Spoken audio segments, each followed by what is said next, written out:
Assalamualaikum sir. Today I will present my assignment on an automatic crowd management system for metro platforms. The goal is to ensure safety by allowing only 10 passengers at a time on the platform. First, the system design. Each passenger has an RFID sensor to detect entry. An ADC converts sensor signals and a synchronous counter keeps track of the number of people with a maximum of 20 tickets issued per day. A 555 timer provides the clock signals and an FSM controls the gates through states like ideal, check, open and close. Now the DAC sends the passenger count to the control room in analog form, while an alarm unit is also included there.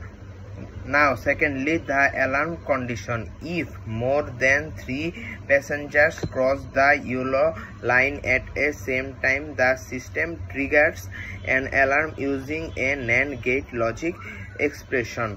Thirdly, the 555 timer circuit. It drives the alarm at the required frequency, ensuring clear warnings when limits are violated. Now fourthly, the DAC output.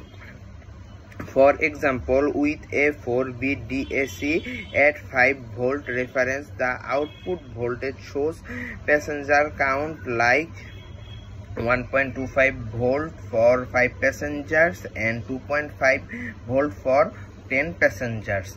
Finally, the limitations.